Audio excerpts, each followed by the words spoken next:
Life is precious, and we all have the opportunity of living it to the fullest. Unfortunately, so few of us know how to manage it all. How do we account for our opportunities? How do we account for our time? How do we account for our relationships, health, spirituality, homes, finances, influence, and careers? How do we account for the one life we have to live? I am so glad you asked. In this program, you will find answers to all of these questions and more. Welcome to the Account for Your Life podcast with your host, the healthy accountant himself, Jay Moore. What's up? What's up? What's happening?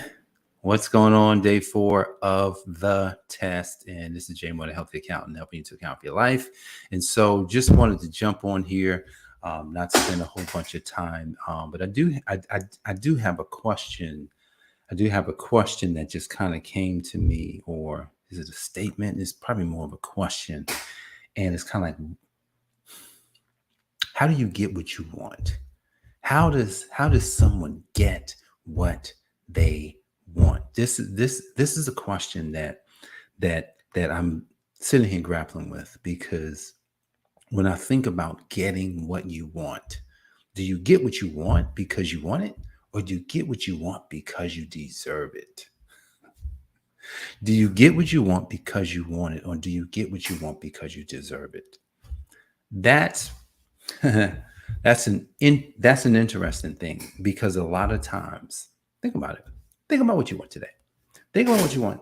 And think about the fact that normally, like, say for instance, I want a new car. Do I deserve a new car? Like, I'm not saying I want a new car, but if you wanted one, do I deserve a new car? I want a new house. Do I deserve a new house? Man, I want to make more money. Do I deserve to make more money? Man, I want to go buy all the clothes I want. Do I deserve to be able to buy all the clothes I want? Do I deserve to travel all over the world? Do I deserve it? Is it my right? Right? And then on the other side, let's think about, I want a new car. Why? Because I want it. I want a new house. Why? Because I want it. I want more clothes because I want it. I want to make more money because I want it. Why do you want it? Because I want it. Why do you need a new car? Because I want it. Why you want a new house? Because I want it. I want it. I want it. I want it. Now, here's the thing. Just wanting it. We're still in our test, but I just want to talk about this real quick. Just wanting it won't get you there. Deserving it won't get you there. Neither one will get you there. Why? Because people want things all day long. And people wait to deserve it, and they never get it. Sometimes they do, a lot of times they don't. So what's that intersection? The intersection of how do I get what I want? You know, at the end of the day, and I'm in a test, guys. I'm testing this. You get what you want, not because you deserve it. You do get what you want because you want it. However, you then have to just not care. And just, if I want it, then that becomes my focus. Think about it. If I want to buy a new house, my friend did it. My friend bought a new house because she wanted a new house. Well, she could say I need a new house, but here's the thing. She wanted a new house and she needed a new house. It was both. But here's the thing. She said she wanted a certain type of house, and that's the only house she was going to buy. I'm not going to buy a house in an area I don't want to live in, and I'm only going to buy a house that I really want. Look, this went beyond conventional wisdom. This went so beyond, because a lot of times, well, you know, that price may be kind of high. Well, if I want that kind of house, maybe I'll have to concede and move to this rural area, move to this place. Nope. I need a house. I want a house. But you know what? I'm only going to buy what I want. See, there's an old saying that I would say I've discovered. The old saying, new saying is this, that people only buy what they want. Now, people do buy what they need because you got to go buy toilet paper. Most people are going to buy some toothpaste. Most people are going to buy soap. Right? Most people are going to buy the things they need. But here's the thing. When it comes to right above need, people only buy what they want. If a person was trying to figure out how to get what they want, is to make a decision. You just say, you know what? I want a new house. My friend, she said, I want a new house. And everybody told her. I'm telling you, like I can think about it. Even me at one point, I said, are you sure? I said, I was like, all right. And I was like, okay, so just go with that. Focus on that. And that's what she did. I'm gonna tell you what she did. And she didn't realize what she was on, but she did it anyway. She removed everything that didn't reflect what she wanted. Everything. People, environments, things she had to do, got rid of it all. And literally was like, if she was looking down the road, all she could see was the house. But here's the thing. Here's the problem with getting what we want or really focusing on it. A lot of times the camera is sitting in front of me. But then I go and look over here. Well, you know what? I don't know. Then we don't get it. But she looked forward and she saw it. She says, I see the house. And she went house after house after house after house after house after house after house after house. That looked at probably almost 20 houses. More online. But physically, I think looked at almost 20 houses. Didn't even seem like any house was going to come available. And all of a sudden, something moved. There's a song that I sent to her, as she was on her journey. It's called A Move of God. It's a song sung by a guy named Norman Hutchins. You should look it up on YouTube. Move of God by Norman Hutchins. It says, I feel a breakthrough coming your way. It's a mighty move of God, and it's going to change your day. Look, that move of God came in such a way. The reason I'm saying why I'm talking about this, I think I listened to the song last week, maybe. I got into my car this morning, and for some reason, on the the screen of my car for media, that title was on the screen. I said, I didn't listen to that last. I had not listened to Move of God since last week, but the last thing I listened to yesterday was Dr. Miles Monroe. So how did that show up on my screen this morning? Move of God.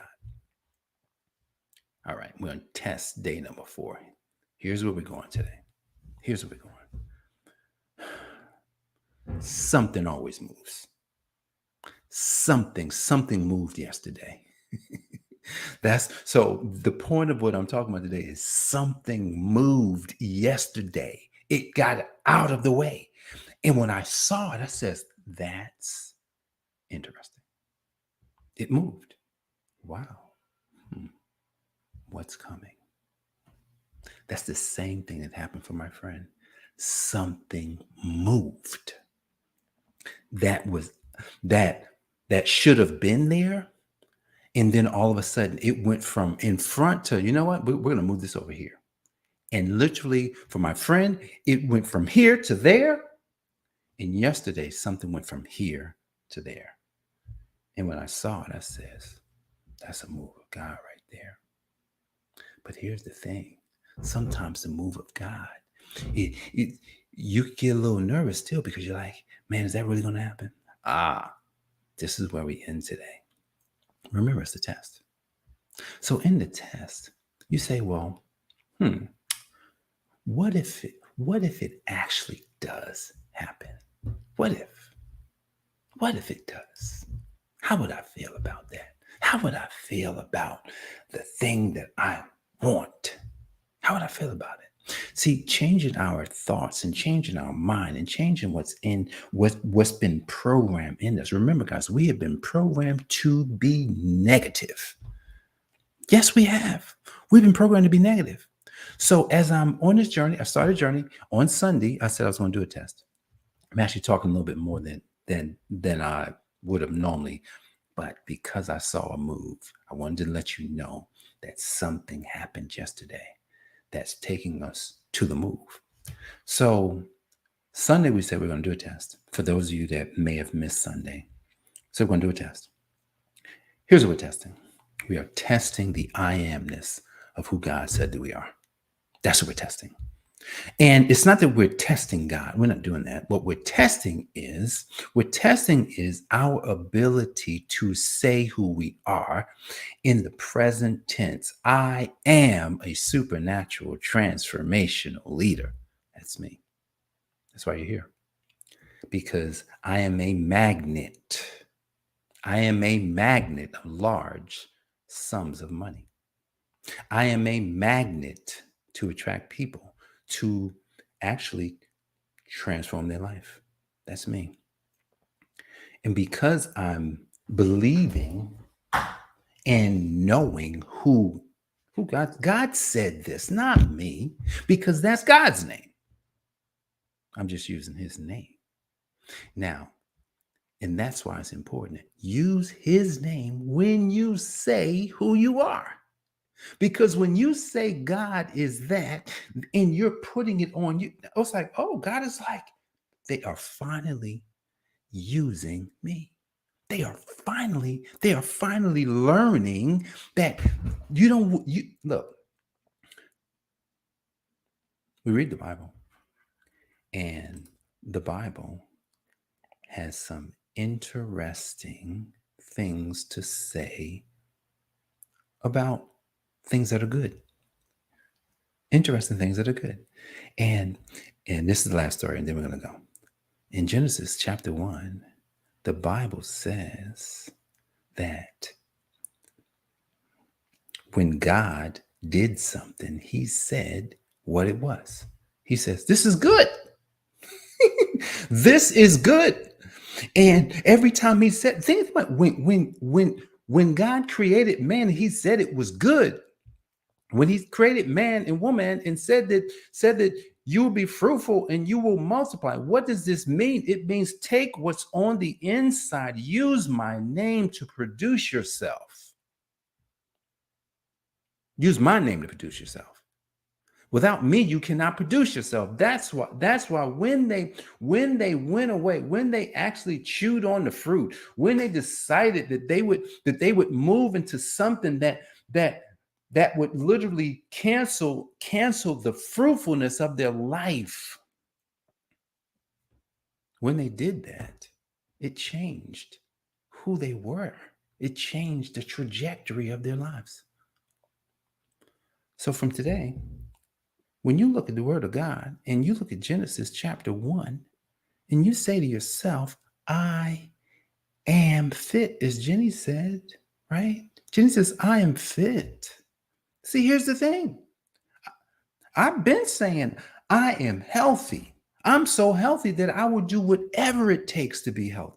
I will do whatever it takes to keep my body working. I will do whatever it takes. I'll get up. I'll go to the gym. I'll get out there and I'll walk 10, 12,000 steps a day. I will fast.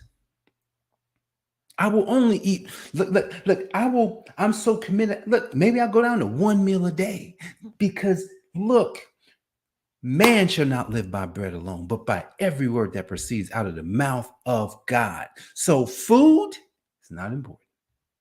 What's important is the word.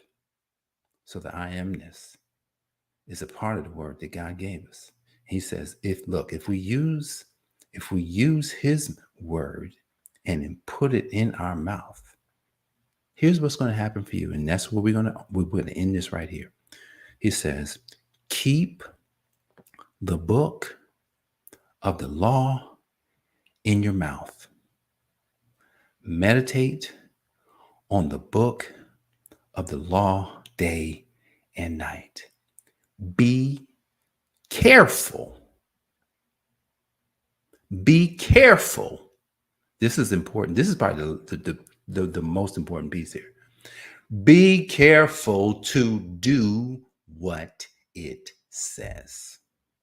And that's you, will make your way prosperous and will have good success. This is what God said to Joshua. Joshua 1:8.